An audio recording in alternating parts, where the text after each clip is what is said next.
저는 어렸을 때 학교에서 이렇다 할 상을 받아본 적이 없습니다. 받아본 상이라고는 개근상의 전부입니다. 그런데 우리 아이들은 곧잘 학교에서 이런저런 상을 받아오더군요. 우리 아이가 성격이 묻어난 것도 한몫하겠지만 무엇보다 또래 아이들보다 까탈스럽지 않아서 선생님들에게 칭찬을 잘 받는 것 같습니다. 또 요즘에는 학교에서 여러 가지 상을 주곤 하는데 우리 아이가 받아온 상 중에 기억에 남는 상은 다 잘 먹어요 상이었습니다. 점심시간에 학교에서 준비한 급식을 먹는데 친구들은 이것저것 가리는 것이 있는데 우리 아이는 뭘 줘도 다 잘 먹고 남기지 않는다고 해서 받아온 상이 다 잘 먹어요 상입니다.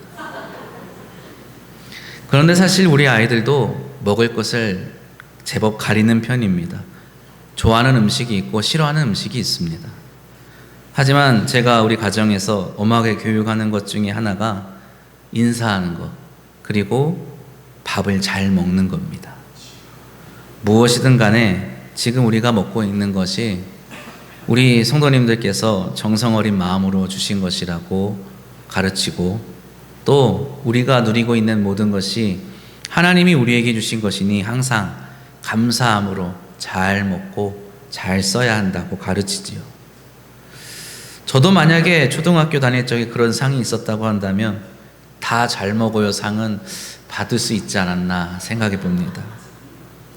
어릴 때나 젊을 때나 친구 집에 가면 늘 듣는 칭찬 중에 하나가 정말 잘 먹는다는 칭찬이었습니다. 지금이야 뭐 그만 먹겠다고 제가 이렇게 사양할 때가 있지만 어릴 때는 그런 말을 할 수가 없어서 주시는 대로 그냥 먹다 보니까 잘 먹는다고 칭찬을 하셨습니다. 어쩔 때는 밥을 막 3공기 4공기 먹을 때가 있어요. 그런 저도 기억해 보면 편식하고 잘 안 먹던 시절이 있었습니다. 아마 우리 둘째 아이 나이 정도였을 때였을 겁니다. 기억에는 아버지께서 제가 밥을 깨작깨작 먹는다고 편식한다고 꾸지람을 하시는 것이 아직도 기억납니다. 그런데 그 이맘때쯤 학교가 방학하고 나서 시골에 있는 외갓집에 며칠 머물렀던 적이 있었는데 평소에는 부모님과 함께 내려갔다가 잘 지내고 올라오곤 했는데 제 기억에는 언젠가 한 번은 부모님께서 급한 일이 생기셔서 저를 그냥 외갓집에 두고 며칠 일 보러 나가신 적이 있었습니다. 저만 외할아버지 외할머니와 함께 셋이서 있었던 적이 있습니다. 지금은 둘 다 돌아가셨지만 할아버지 할머니께서 어찌나 다정하고 자상하게 해주시는지 어색한 것 없이 불평할 만한 것 없이 잘 지냈습니다. 오히려 집에서는 아버지께서 대단히 엄하게 저를 대하셨던 터라 그저 잘 받아주시고 눈 감아주시는 할아버지 할머니가 너무 좋았습니다. 우리 교회 다니는 우리 손주들도 아마 그러지 않나 그런 생각을 합니다. 지금도 생각나는 것은 할머니께서 제가 오기만 하면 산에 올라가셔서 야생에서 나는 산초 열매를 따다가 기름을 짜서 저녁마다 그 산초 기름에 두부를 구워주셨습니다. 할아버지 할머니와 함께 둘러앉아서 먹던 그 맛이 어찌나 맛있고 기억에 좋게 남았는지 제가 지금까지 좋아하는 음식 중에 하나입니다. 산초 기름으로 지진 두부. 그런데 그렇게 자상하고 다정하신 두 분이 정말 엄하게 저를 혼내실 때가 있었습니다. 정확하게는 할아버지께서 저를 엄청 꾸짖으시고 할머니는 도움을 요청하는 저의 눈길을 외면한 채 모른 척 부엌으로 들어가시는 거죠. 단 한 번을 제 편을 들어주시지 않고 매번 예외 없이 늘 혼내셨는데 그때가 언제냐? 제가 밥을 남기는 때입니다. 네 앞에 있는 밥 알갱이 하나하나가 농사짓는 사람의 땀 한 방울 한 방울이라고 하시는 그 말씀이 그 표정이 아직도 기억에 생생합니다. 그때부터 아마 제 앞에 있는 밥은 한 톨도 안 남기고 먹는 습관이 생긴 것 같습니다. 우리 아이들에게도 제가 굉장히 엄하게 해요. 한 톨 남기지 마. 그러죠. 아이들은 이거 한 톨 뭐 그것 대수라고 이렇게 생각하죠. 저도 그렇게 생각했으니까요. 그런데 할아버지께 그렇게 혼이 나고, 또 할아버지께서 무더운 여름 일기 가운데서 또 늘 논밭에 다니시는 것을 보면서 어찌 보면 좀 배운 것이 있었던 모양입니다. 그날 이후로 지금껏 살아오면서 그 덕분에 잘 먹는다는 칭찬을 늘 받아온 것 같습니다.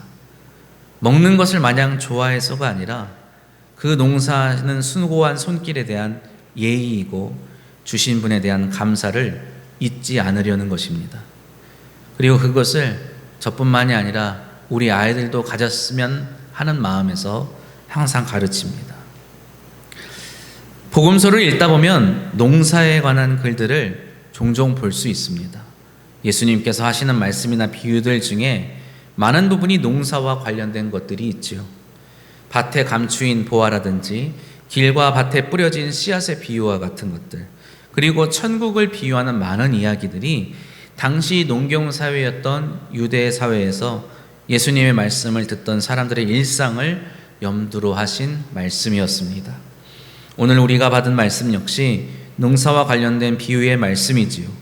예수님께서 사역하시던 당시 사람들은 이 비유를 들을 때 무언가 특별함을 느꼈을 것입니다. 그러나 이제 우리는 도시 사람들이기 때문에 이것들을 잘 느끼기 어렵지요. 저 역시 어릴 적부터 수도 없이 이 말씀을 읽었지만 제대로 이해할 수는 없었습니다. 그러나 10여 년 정도 시골에서 목회하면서 이것저것 보고 듣고 배우게 되면서부터 예수님이 이러한 말씀들에 대해서 더 깊은 이해를 할 수 있게 된 것 같습니다. 오늘은 이 말씀 가운데 특별한 점 한 가지를 좀 집중해서 살펴보고자 합니다.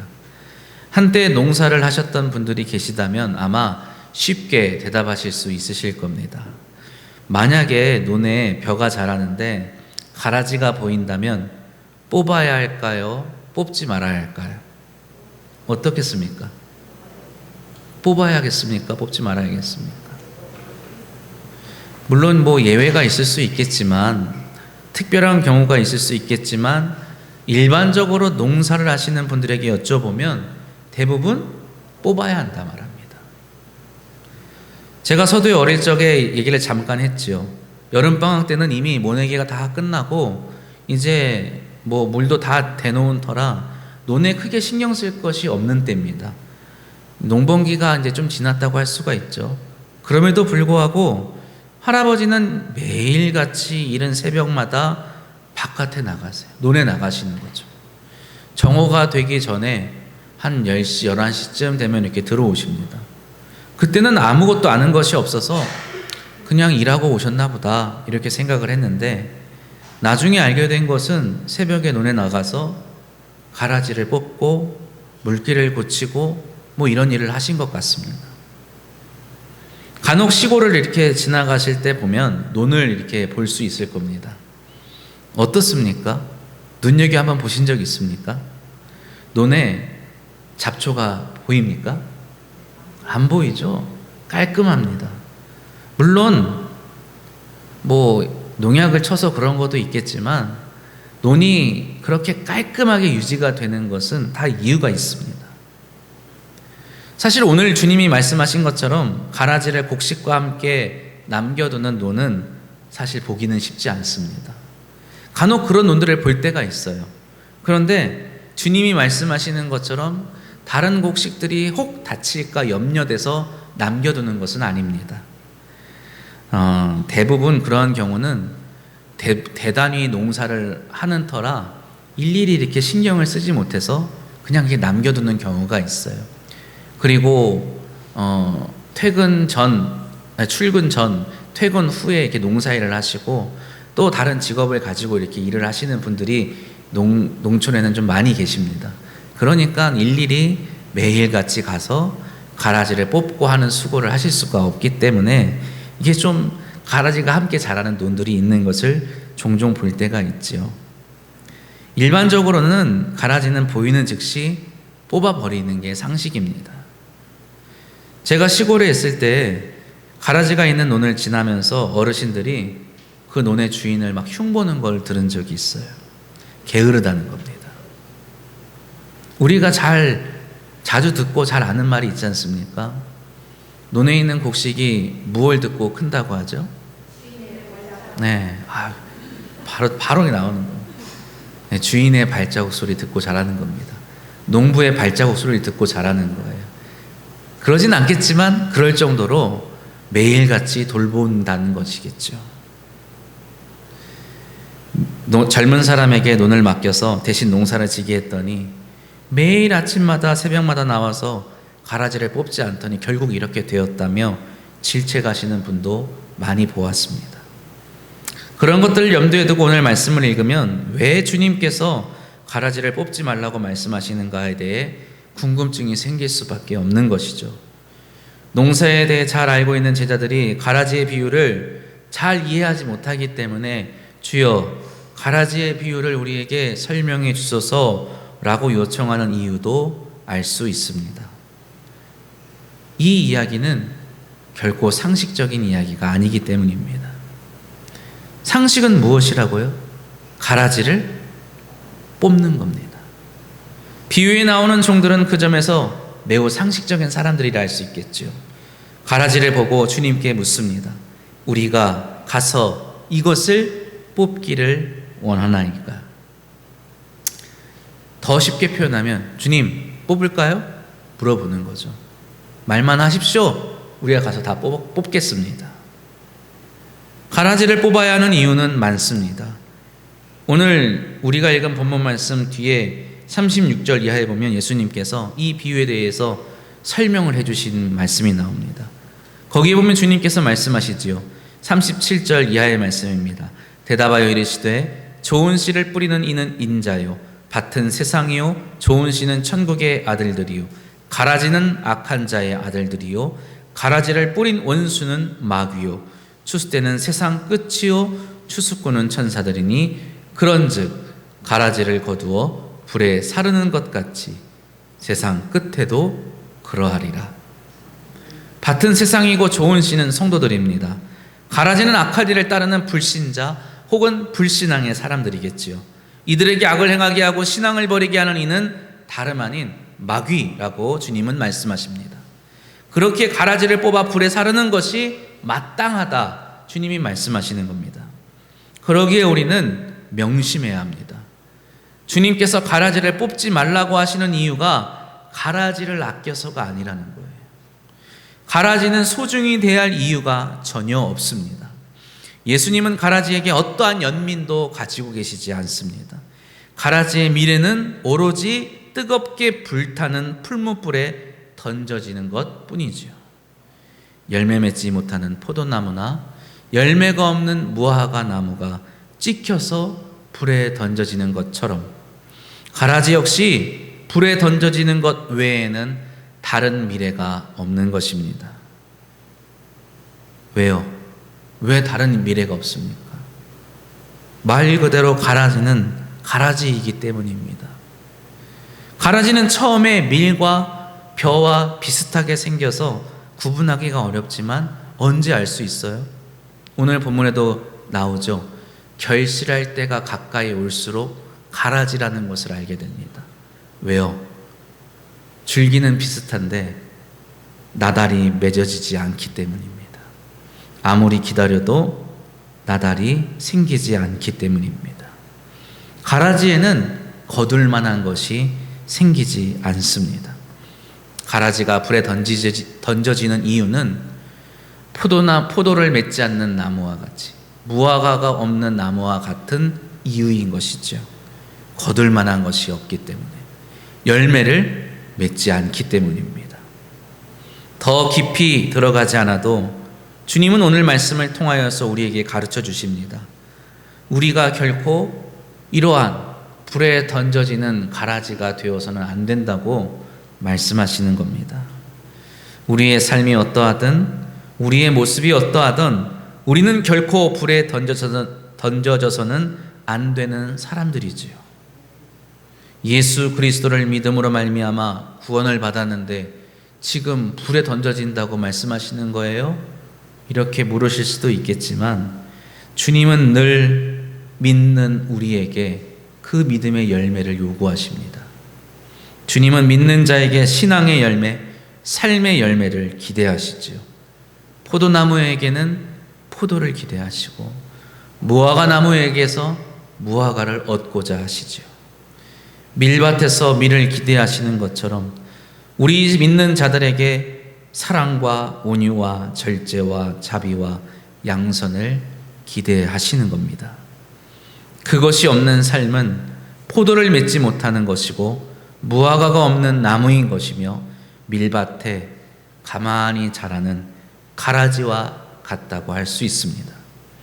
마침내 결실의 때에 이르러 주님은 그렇게 열매 맺지 못하는 자들을 구별하여 심판하실 것이고 그들은 거기서 울며 이를 갈게 될 것이라고 성경은 말하는 것이지요. 예수님은 마태복음 7장에서도 이와 같이 준엄한 말씀을 하십니다. 7장 21절 이하의 말씀입니다. 나더러 주여 주여 하는 자마다 다 천국에 들어갈 것이 아니요 다만 하늘에 계신 내 아버지의 뜻대로 행하는 자라야 들어가리라.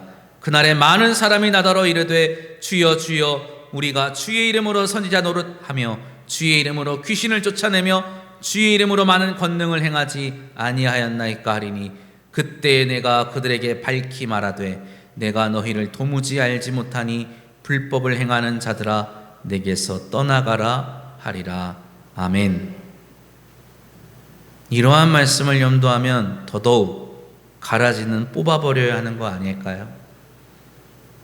그러나 주님의 말씀을 들으십시오. 29절입니다. 주인이 이르되 가만두라. 가라지를 뽑다가 곡식까지 뽑을까 염려하노라. 아멘. 주님이 염려하시는 것은 가라지를 뽑는 데 있는 것이 아닙니다. 가라지를 뽑으려다가 곡식까지 뽑을까 염려하시는 겁니다. 우리는 결코 가라지를 꿈꾸어서는 안 됩니다. 우리는 결코 가라지가 되려고 해서는 안 됩니다. 가라지가 되어도 괜찮다고 생각해서도 안 됩니다. 주님은 분명히 가라지를 불태우시겠다고 하셨습니다. 그러나 그렇다고 해서 우리의 눈에 보이는 가라지를 다 솎아내려고 애써서는 안 됩니다. 이 말씀이 그래서 어려운 것이죠. 왜 우리가 가라지를 솎아내면 안 됩니까? 우리가 솎아내려고 부여잡은 그 가라지가 실상 가라지가 아닐 수도 있다고 주님이 말씀하시는 거예요. 우리 눈에는 가라지입니다. 우리 눈에는 뽑아버려야 하는 사람이에요. 우리 눈에는 분명히 우리와 다르고 우리와 안 어울리고 우리에게 해가 될 것만 같은 사람입니다. 그러나 분명히 기억해야 하는 것은 가라지는 곡식과 구분하기가 매우 어렵다는 겁니다. 결실의 때에 이르러 추수하는 주님만이, 추수꾼들만이 그것이 가라지인지 알곡인지 구분할 수 있다는 겁니다. 가라지도 자신이 가라지인지도 모를 수도 있습니다. 알곡도 자신이 알곡인지 모를 수도 있습니다. 천국의 비유를 한번 읽어보십시오. 세상의 끝날에 이르러서야 모두가 알게 될 뿐이라는 것을 주님이 말씀하고 있습니다. 우편에 선 자들도 주님, 우리가 언제 주님을 위하여 일했습니까? 라고 묻습니다.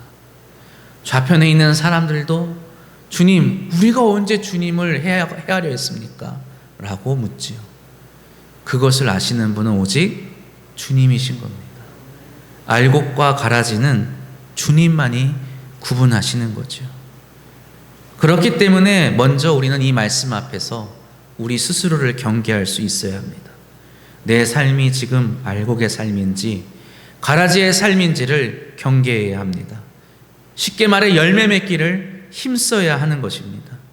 열매 맺는 삶에 대해서 성경은 또다시 여러 가지 말씀을 우리에게 가르쳐 주십니다. 우리는 그 말씀들을 읽으며 묵상하고 또 결단해야겠지요. 오늘은 우리가 가라지가 되지 않기를 힘써야 한다는 것만을 아는 것으로 족합니다. 또 다른 것은 우리가 알곡과 가라지를 섣불리 구별하지 말아야 한다는 것이죠. 종의 눈에는 가라지가 보입니다. 그러나 주인은 그 종의 눈을 믿지 않습니다. 주님, 저거 가라지지요? 내가 가서 뽑아버릴까요? 아니, 뽑지 마. 너 그러다가 곡식까지 뽑을 거다. 추수하는 일꾼들은 따로 있습니다.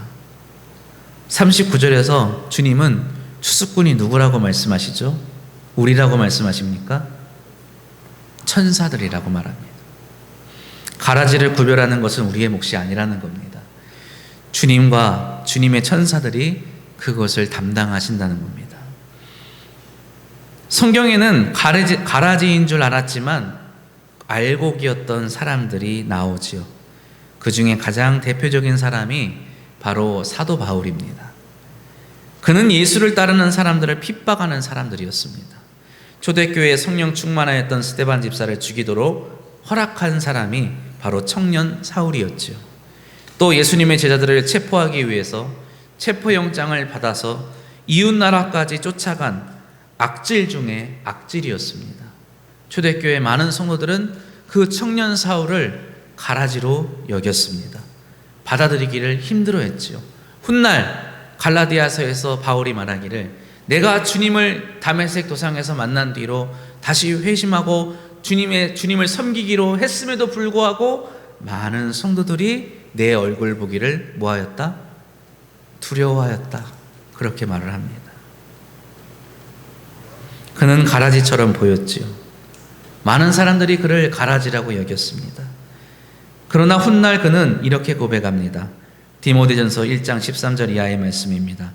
내가 전에는 비방자요 박해자요 폭행자였으나 도리어 긍휼을 입은 것은 내가 믿지 아니할 때 알지 못하고 행하였음이라. 우리 주님의 은혜가 그리스도 예수 안에 있는 믿음과 사랑과 함께 넘치도록 풍성하였도다. 아멘. 사도 바울이 긍휼을 입은 것은 그가 본래 선한 사람이어서가 아니었습니다. 그는 분명히 비방자고 박해자고 폭행자였어요. 그러나 그러한 그를 주님은 오래 참아주신 겁니다. 우리는 단번에 그를 가라지라고 단정 지을 수가 있었겠죠. 그러나 주님은 기다려보라고 말씀하시는 겁니다. 사람들 눈에는 뽑아버려야 할 가라지처럼 보였지만 주님은 그 안에 감추어진 가능성을 보신 겁니다. 만일 초대교회가 그들의 판단대로 이 청년 사울을 미리 뽑아버렸다고 한다면 교회는 위대한 사도 바울을 세우지 못했을 것입니다. 사랑하는 성도 여러분, 우리 곁에도 가라지처럼 보이는 사람들이 있습니다. 말과 행동이 도무지 마음에 들지 않지요. 신앙이 없어 보이는 것 같습니다. 공동체에 전혀 도움이 되지 않을 것 같은 사람들이 있습니다. 아무리 권면하고 훈계하고 기다려줘도 도무지 변할 것 같지 않은 사람들이 있습니다. 그래서 우리는 그런 사람들을 쉽게 판단하고 정죄하고 또 마음에서 밀어내고 그렇게 하지요. 그러나 오늘 주님께서 우리에게 뭐라고 말씀하십니까? 가만두어라. 가라지를 뽑으려다가 곡식까지 뽑을까 염려하노라. 악을 선이라고 말하거나 죄를 그대로 내버려두고 방치하라는 말씀이 아닙니다. 죄는 분명히 죄인 것이죠. 그러나 죄를 분별하는 것과 한 사람의 운명을 최종적으로 판단하는 것은 전혀 다른 일입니다. 우리는 죄를 경계해야 하는 사람들이에요. 가라지를 경계해야 하는 사람들입니다. 그러나 사람을 포기해서는 안 되는 것입니다. 잘못을 바로잡되 그 사람이 더 이상 소망이 없다고 포기해서는 안 되는 것입니다. 그 마지막은 주님께서 정하시는 것입니다. 우리는 끊임없이 그를 위해 기도하며 기다릴 수 있어야 하는 것입니다. 용서하려고 애를 써야 하는 것이죠. 다른 사람이 가라지인지 살피기 전에 먼저 내 삶에 어떤 열매가 맺히고 있는지를 살펴보아야 합니다. 주님께서 오늘 나에게 사랑과 기쁨과 화평과 오래 참음의 열매를 찾으신다면 우리의 삶에서 과연 그것을 찾으실 수 있을까요? 입술로는 주님을 주님이라 부르면서 미움과 교만과 정죄만을 맺고 있지 않는지 돌아보아야 할 것입니다. 알곡은 다른 것이 알곡이 아닙니다. 심는 자가 원하는 것을 맺는 것이 알곡입니다. 자신이 심긴 자리에서 충실하게 그 열매를 맺음으로 알곡이 되는 것입니다. 한 톨의 밥 아래도 농부의 땀 한 방울이 담겨 있다면 한 사람의 생명에는 그를 결코 포기하지 않으시려는 하나님의 자비하심과 오래 참으심이 있음을 깨달으시기를 바랍니다. 그러므로 사람을 향하여서 함부로 가라지라고 말해서는 안 됩니다. 그를 우리의 마음에서 뽑아내서도 안 됩니다. 오늘의 사울이 내일의 바울이 될 수 있음을 믿고 그를 위해 기도하며 기다리시기를 바랍니다. 심판은 주님께 속한 것이니 우리는 그저 열매를 맺을 따름입니다. 정죄하기보다 긍휼을 베풀고 밀어내기보다 품어주고 포기하기보다 기도하시기를 바랍니다. 마침내 추수의 때가 이르면 의로우신 주님께서 모든 것을 밝히 드러내실 것입니다. 그날까지 우리 모두가 주님의 은혜 안에서 풍성한 열매 맺는 알곡으로 살아가기를 주님의 이름으로 축복합니다. 기도드립니다.